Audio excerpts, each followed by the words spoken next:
21절까지 말씀입니다.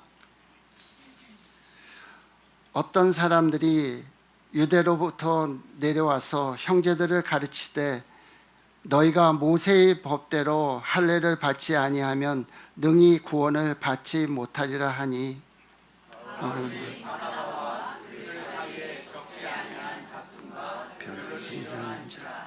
형제들이 이 문제에 대하여 바울과 바나와 그중 사람을 예루살렘에 있는 사도와 상도들에게 보내기로 작정하니라. 그들이 교회의 전송을 받고 베니게와 사마리아로 다니며 이방인들이 주께 돌아온 일을 말하며 형제들을 다 크게 기쁘게 하더라. 예루살렘에 이르러 교회와 사도와 장로들에게 전송을 받고 하나님이 함께 계셔 행하신 모든 일을 말하며 바리새파 중에 어떤 믿는 사람들이 일어나 말하되 이방인에게 할례를 행하고 모세의 율법을 지키라 명하는 것이 마땅하다 하니라. 사도와 장로들이 이 일을 의논하러 모여 많은 변론이 있은 후에 베드로가 일어나 말하되 형제들아 너희도 알거니와 하나님이 이방인들로 내 입에서 복음의 말씀을 들어 믿게 하시려고 오래전부터 너희 가운데서 나를 택하시고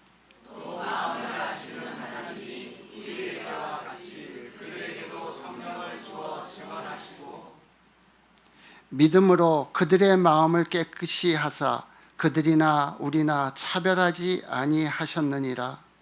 그런데 지금 너희가 어찌하여 하나님을 시험하여 우리 조상과 우리도 능히 내지 못하던 먹이를 제자들에게 먹게 두려느냐. 그러나 우리는 그들이 우리와 동일하게 주 예수의 은혜로 구원받는 줄을 믿노라 하니라. 온 무리가 가만히 있어 바나바와 바울이 하나님께서 자기들로 말미암아 이방인 중에서 행하신 표적과 기사에 관하여 말하는 것을 듣더니 말을 마침에 야고보가 대답하여 이르되 형제들아 내 말을 들으라.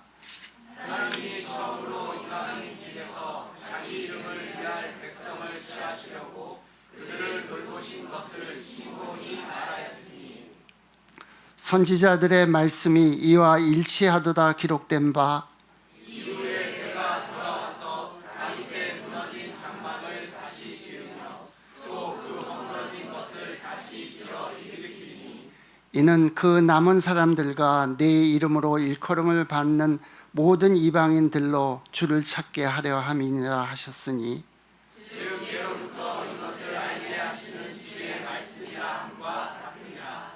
그러므로 내 의견에는 이방인 중에서 하나님께로 돌아오는 자들을 괴롭게 하지 말고 다만 우상의 더러운 것과 음행과 목매어 죽인 것과 피를 멀리 하라고 편지한 것이 옳으니 다 함께 봉독하겠습니다.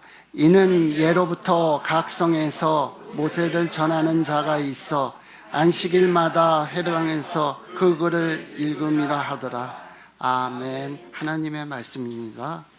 오늘은 특별히 임동영 목사님 나오셔서 위대한 결정을 하라는 제목으로 말씀을 전하십니다.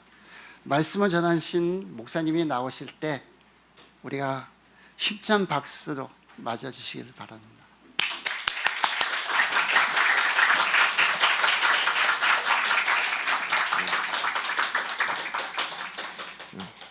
한윤호 목사님 많이 보고 싶으시죠? 네, 저는 내일 봅니다. 광고에 나왔듯이 그 위지엠 파트너스 대표로 지금 경기 남지역 한윤호 목사님 섬겨 주시는데 여러분들의 그 기쁜 마음, 보고 싶은 마음 제가 잘 전하고 이번 주 돌아오는 9월 첫째 주부터 한 목사님이 다시 목회하시는데 아마 여러분 기대하십시오.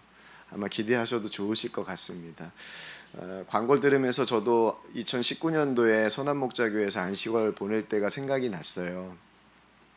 보내고 나서 그때 제가 유 목사님과 가장 가까이에서 지냈는데 유 목사님의 방을 마음대로 들어갈 수 있는 권한이 있었습니다. 비밀번호를 알고 있는 사역을 제가 했거든요.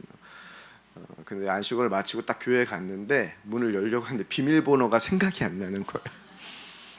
그러면서 하나님의 위대하심을 저는 발견했습니다. 제가 다 놓고 교회 사역을 다 내려놓고 안식월을 잘 보냈구나라는 생각이 들어서 함께 사역하는 권사님한테 비밀번호를 물어보고 들어갔는데, 아마 한윤호 목사님은 여러분들 많이 사랑하셔가지고 그러지 못하셨을 것 같아요. 교회를 위해서 끊임없이 기도하셨을 텐데, 아마 여러분들도 한 목사님을 위해서 기도하는 모습 보고 제가 너무 기뻤습니다.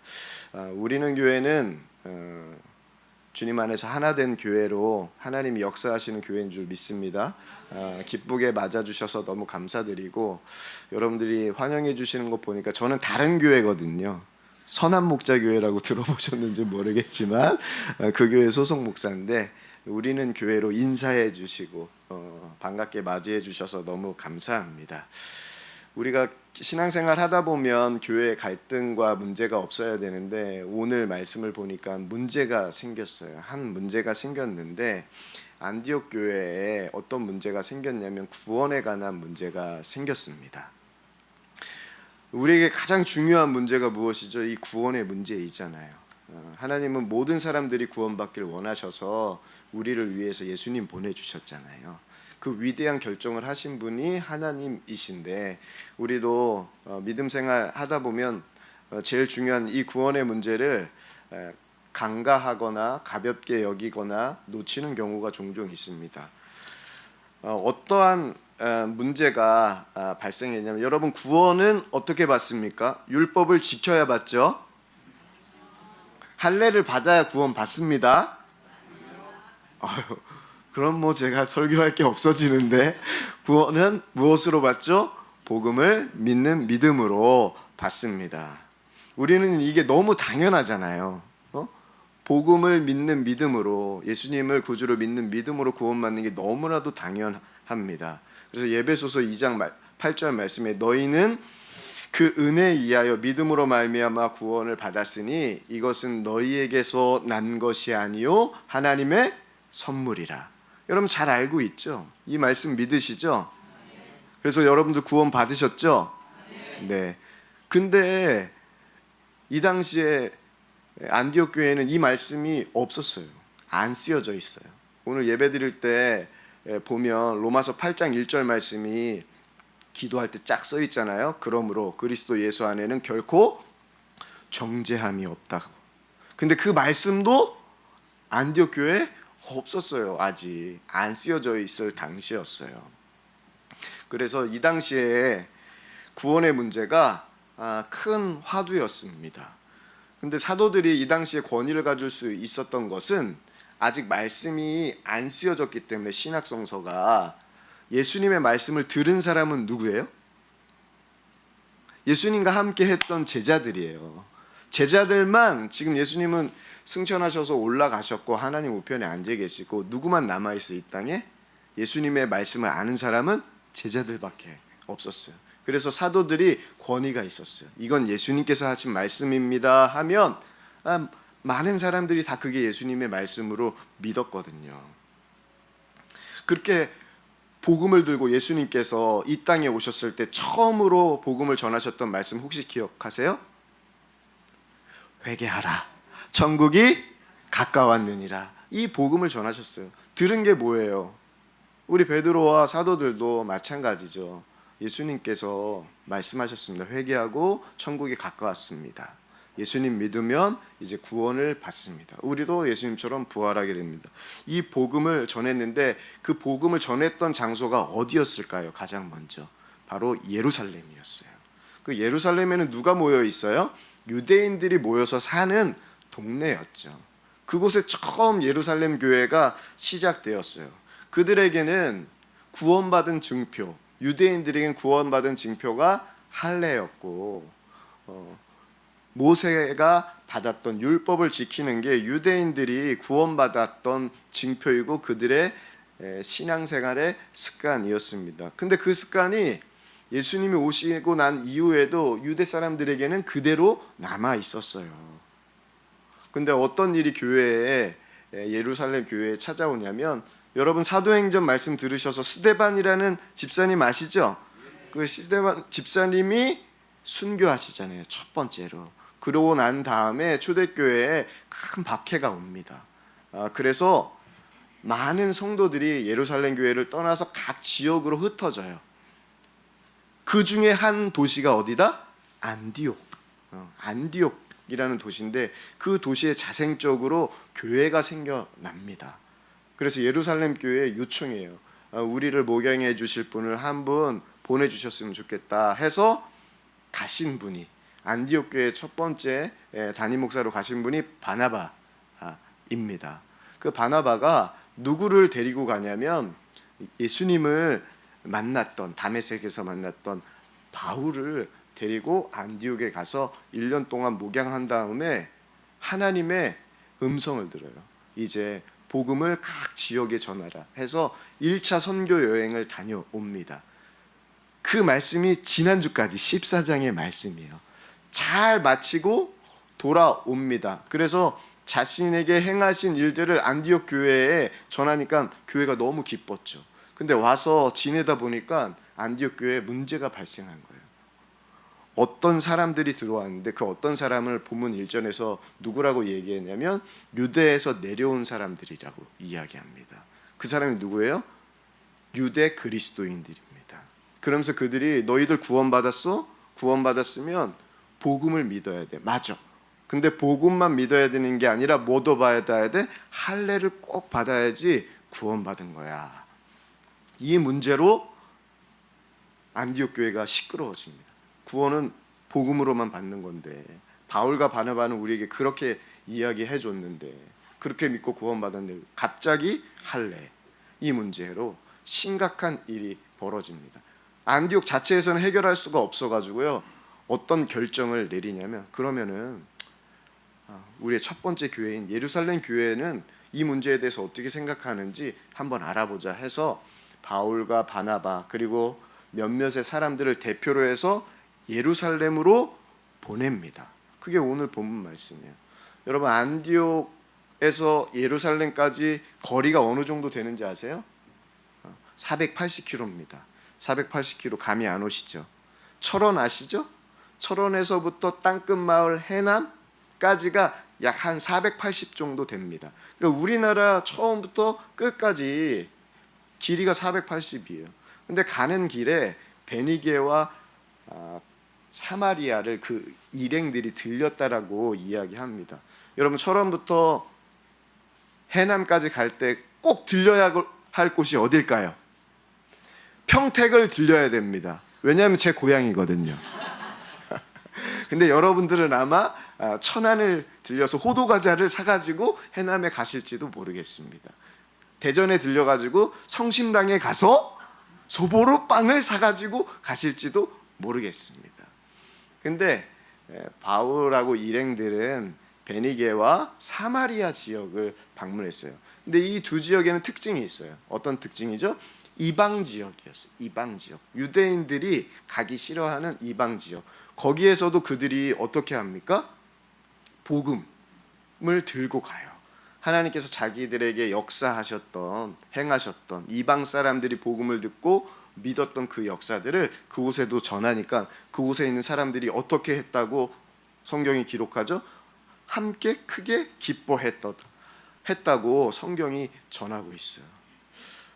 심각한 문제를 가지고 지금 예루살렘에 가는데 바울과 그 일행들은 심각해 보여요? 안 심각해 보여요? 제가 볼 때는 별로 안 심각해 보여요. 왜냐하면 그 중심은 분명했거든요.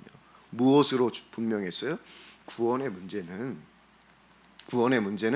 할례의 문제가 아니고 율법의 문제도 아니고 복음을 믿는 믿음으로 된다는 것이 지금 베니게와 사마리아에서도 뭐가 된 거예요?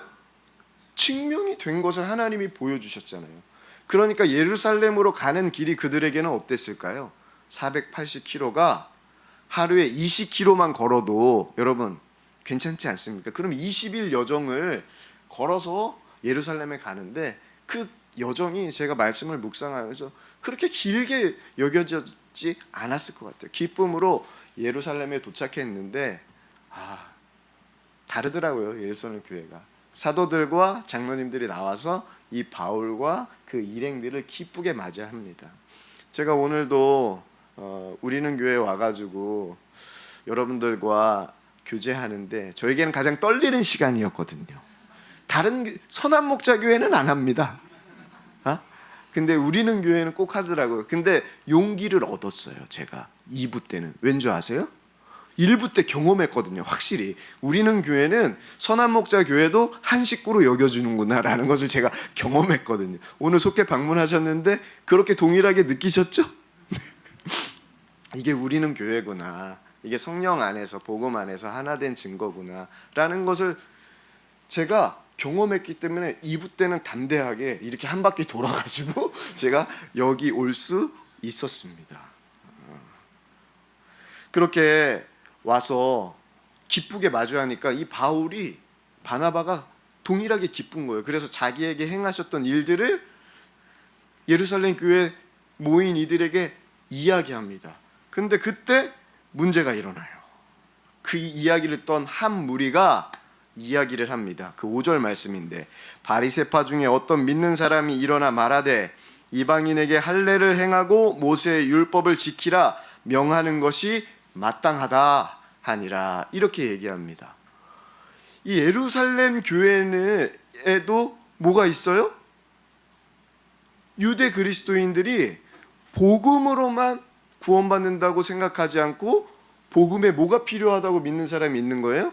할례가 필요하고 모세의 율법을 지키는 게 필요하다고 믿는 사람이 있는 거예요. 예루살렘 교회는 문제가 없을 줄 알았는데 어떻게 된 거예요? 감춰져 있던 문제가 바울과 바나바 일행이 오면서 싹 드러난 거죠. 그래서 이 일로 사도들과 장로들이 모입니다. 그래서 이야기를 나눠요. 결국 보니까 많은 변론이 일어났다고 했어요. 오늘 본문 말씀에. 그리고 이 변론이 끝이 안 나자 한 사람이 일어납니다. 그 한 사람이 누구예요? 베드로입니다. 베드로가 일어나서 이야기해요. 어떻게 이야기하냐면 사도행전 10장을 보면 고넬료라는 가이사랴의 백부장이, 백부장과 함께 그 가족, 거기에 모였던 사람들이 다 구원받는 사건이 일어납니다. 그때 베드로는 요바에서 기도하려고 올라가는데 하나님이 환상을 보여주시는 거예요. 어떤 환상이냐면 이상한 음식 먹지 마, 먹으면 안 돼 라고 이야기하는 게 정상인데 갑자기 하나님이 이상한 음식 먹어 그러는 거예요. 그러니까 베드로가 당황한 거죠. 이건 하나님의 음성이 아니지, 이걸 날 시험하시는 건가? 그래서 아닙니다, 저는 그 속된 음식 절대 안 먹겠습니다 하는데 하나님이 계속 내가 속되다고 안 했는데 왜 네가 속되다고 하냐 하면서 계속 먹으라고 하는 거예요. 몇 번? 어떻게 하셨어요? 3번 얘기하는 거야. 그러고 난 다음에 그 환상이 있은 이후에 베드로에게 누군가가 찾아와요. 누군가가 찾아오죠? 고넬료가 보낸 사람들이 찾아와서 이야기를 합니다. 우리와 함께 가자고. 그걸 하나님의 음성으로 듣고 베드로가 고넬료의 집에 가이사랴로 가게 돼서 그곳에서 복음을 전합니다. 근데요, 그때 놀라운 일이 일어나요. 복음을 전했는데 그 사람들이 다 이방인이었거든요. 복음을 증할 때 성령이 임하는 역사가 고넬료의 집에 있게 됩니다. 그리고 그곳에 있는 모든 사람들이 다 성령을 받았다고 증언하고 있어요. 그때의 기록이 사도행전 10장 45절에 나오는데, 베드로와 함께 온 할례 받은 신자들이 이방인들에게도 성령 부어 주심으로 많이 놀라니. 구원받는 게 놀라는 일이잖아요. 근데 베드로와 함께 할례 받은 신자들이 동행했거든요. 근데 그 사람들이 더 놀랐어요. 왜 놀랐을까요? 구원은 누구만 받아야 돼요? 성령은 누구만 받아야 돼요? 유대인만, 유대인인 우리만 받아야 되는데 이방인들이 받는 것을 보고 놀랍니다. 여러분들은 이상하죠? 당연히 모든 사람들이 구원받아야 되는데, 근데 이 당시에는 그랬어요. 유대인들만 구원받을 줄 알았는데 이방인들에게도 구원의 역사가 열린 겁니다. 이 이야기를 베드로가 그곳에서 이야기해요. 기독교 역사적으로 그때의 사건을 기독교 역사가들은 어떠한 것으로 명명하냐면 예루살렘 회의라고 이야기합니다. 그 회의의 마지막에 베드로가 일어나서 구원은 오직 믿음으로 받습니다. 그들에게도 우리와 동일하게 성령이 주어집니다. 주어졌습니다.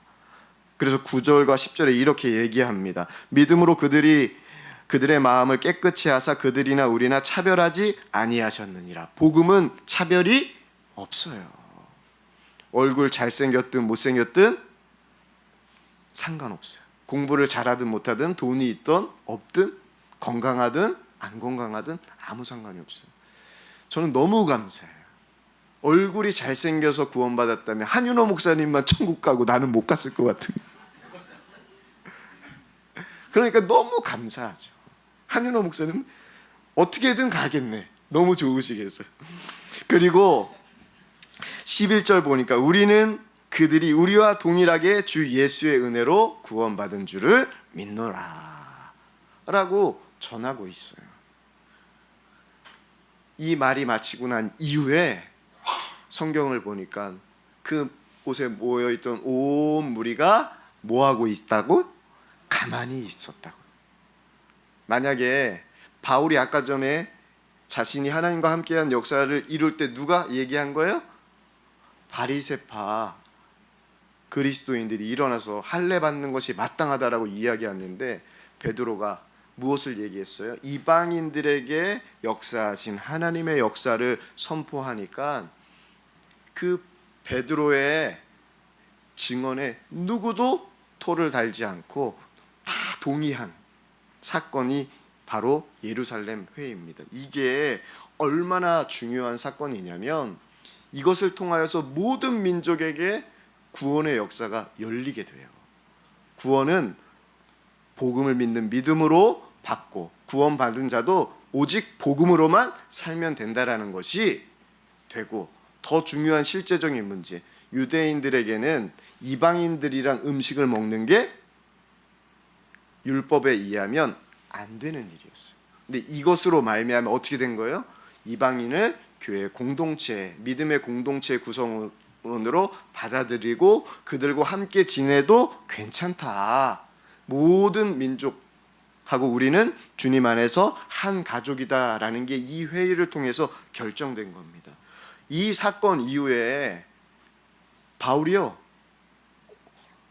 바나바가요 계속 기쁜 거예요. 너무 기뻐가지고 제2차 선교 여행을 나가게 됩니다. 그게 16장에 나와 있거든요.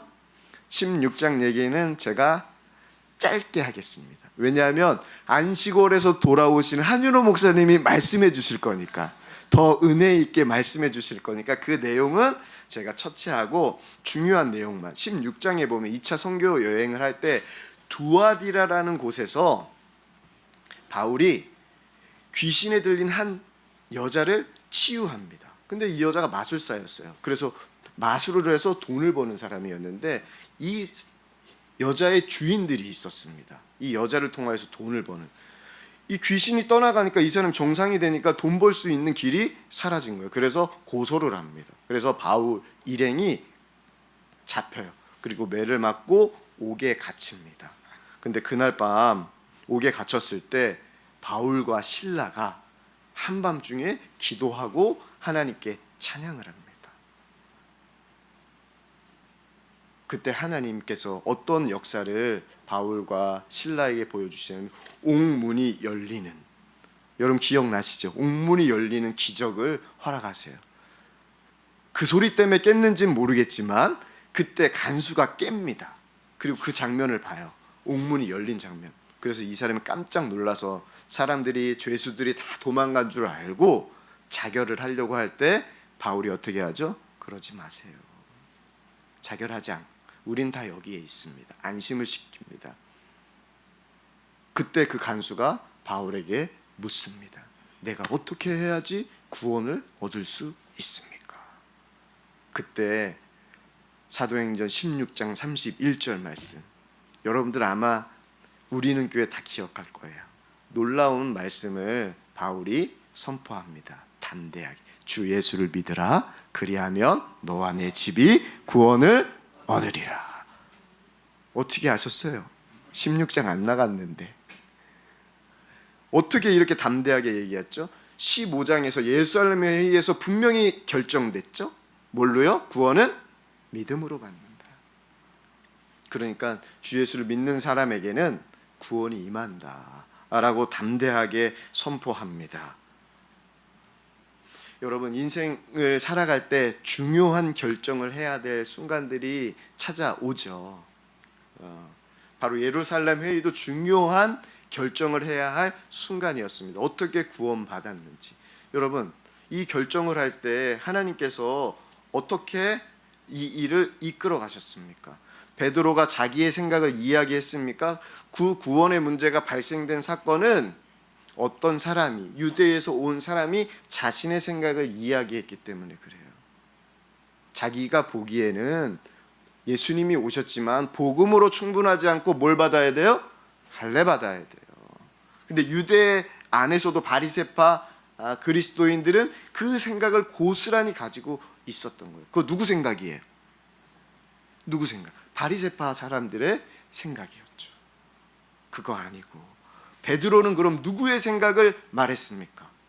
하나님이 자기에게 역사하신 것. 하나님의 역사하심 속에 뭐가 담겨져 있어요?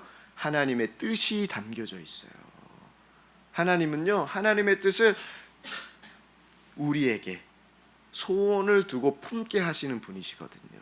그래서 빌립보서 2장 13절 말씀에 너희 안에 행하시는 이는 하나님이시니 자기의 기쁘신 뜻을 위하여 너희에게 소원을 두고 행하게 하신다라고 기록되어져 있잖아요.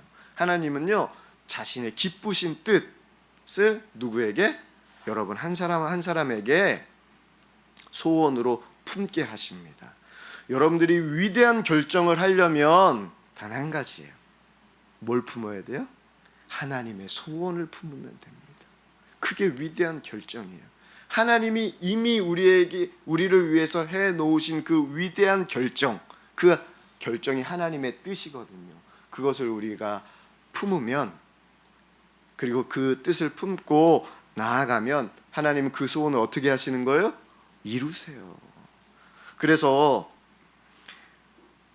바울이 분명하게 얘기하잖아요. 너희 안에 착한 일을 시작하신 이가 그리스도 예수의 날까지 이루실 것을 우리는 뭐한다? 확신한다. 그 믿음이 있었어요. 하나님께서 그 착한 일, 예수 믿고 구원받은 자로 이 땅에 살아가 그 위대한 사명을 받은 우리에게 그 위대한 사명을 이루실 것을 우리는 뭐한다? 확신한다 라는 거예요. 여러분 위대한 사명 받았습니까? 여러분 위대한 결정을 하실 수 있겠어요? 하나님의 소원을 품을 수 있으세요? 제가 사도행전을 강해하면서 분명하게 깨달은 게 있어요. 우리는 하나님의 위대하신 결정의 결정체라는 거예요. 제가 하나님의 위대하신 결정의 결정체라는 그 증거가 있어요. 사도행전 전체 주제의 말씀이 뭐예요? 사도행전 1장 8절 말씀이요. 오직 성령이 너희에게 임하시면 너희가 뭘 받고? 권능을 받고. 구원받은 분명한 증거는 예수님이 우리 안에 오신 거예요. 왜 오셨냐? 그 권능을 우리에게 주시기 위해서. 그 권능이 하나님의 뜻을 만나면 어떻게 나타나는 거예요? 하나님의 위대하심으로 나타나는 거예요. 예수님을 믿는 사람은 누구나 하나님의 위대하심을 나타낼 수 있는 권능을 받은 자예요. 여러분 권능 받았습니까? 맞아요. 옆 사람 한번 보세요. 당신은 권능을 받았습니다. 얼굴이 다르네요. 여러분, 제가 예수님을 믿으면서도 왜 내 삶 속에 권능이 일어나지 않을까? 이 고민이 참 많았어요. 왜 하나님의 역사가 일어나지 않을까? 이유는 너무나도 분명했어요. 나에게 권능이 있다는 것을 믿지 못하기 때문에. 믿었는데요, 잊어버려요. 내가 권능 받은 자라는 것을 잊고 살아가요. 그래서 우리가 여러 가지 결정을 할 때마다 먼저 어떻게 해요? 해봅니다. 스스로 결정을 해봅니다. 그리고 안 되면 어떻게 해요? 하나님께 도움을 구합니다. 그게 우리. 근데 우리는 뭐예요? 이미 권능 받은 자예요. 권능이 필요한 자가 아니라 권능이 있는 자가 우리예요. 그게 바로 예수님과 동행하는 사람이거든요. 예수님과 동행하는 사람은요, 내가 권능 받은 자라는 게 분명하게 믿어져요. 그래서 베드로가 2장에 보면 솔로몬 행각을 가려는데 저기에 한 사람이 앉아 있는 거예요. 나면서부터 걷지 못하는 병자. 저 같으면 눈 감고 그냥 부담스러워서 지나갔을 텐데 베드로가 그를 보고 찾아갑니다. 그리고 이렇게 얘기해요. 은과 금은 내게 없거니와 내게 있는 이것을 주노니 나사렛 예수의 이름으로 명하노니 일어나 걸으라. 내게 있는 게 뭐예요? 내게 있는 게 예수님이래요. 내가 당신에게 줄 수 있는 것은 단 하나야. 은과 금이 아니야. 내가 줄 수 있는 것은 예수님이야. 그 예수님을 받아. 그러면 그 예수님, 그 위대하신 예수님이 일으킬 거야 했을 때 어떻게 됐습니까? 베드로의 선택에 예수님께서 역사하셨죠. 여기까지는 너무 좋은데 역사하고 끌려갑니다. 끌려가요. 누구에게 끌려가요? 대제사장들. 예수님을 죽였던, 십자가에 죽였던 대제사장들에게 끌려가서 잡혀갑니다. 그리고 그들이 베드로와 일행들에게, 요한에게 이렇게 얘기해요. 다시는 그 복음 전하지 마. 예수의 이름 전하지 마. 그랬을 때 베드로가 사도행전 4장 19절에서 20절에 이렇게 이야기해요. 내가 하나님 앞에서 너희의 말을 듣는 것이 옳은지, 하나님의 말씀을 듣는 것이 옳은지 판단해보라. 우리는 보고 들은 것을 말하지 아니할 수 없다 라고 담대하게 선포합니다. 지금 베드로가 누구 앞에 있는 거예요? 대제사장, 예수님을 죽였던 그 사람들이 무서워서 베드로가 그때 어떻게 했어요? 도망갔잖아요. 부인했잖아요, 예수님을. 근데 그 사람들 앞에 섰는데 지금은 어떻게 해요? 내가 누구예요? 권능 받은 자, 내 안에 예수님 있는 자. 그러니까요, 그가요 모든 두려움에서 사라지고 너희 말을 듣는 게 좋아, 하나님 만나는 게 좋아. 이 구절 앞에 저의 가슴을 뛰게 했던 한 구절이 있었어요. 그게 뭐냐면 그들 앞에 있는데 베드로는요 그들 앞에 있다고 하지 않습니다. 하나님 앞에서 내가 너희의 말을 듣는 것이 옳으냐, 하나님의 말을 듣는 것이 옳으냐. 여러분, 지금 여러분들은 지금 어디 앞에 있는 겁니까? 하나님 앞에. 제가 여러분들 앞에 있는 게 아니라 하나님 앞에 있는 거예요. 이게 예수님을 생각하면서 예수님을 바라보면서 살아가는 삶이에요. 여러분 앞에 고난이 있어요? 하나님의 앞에 계세요.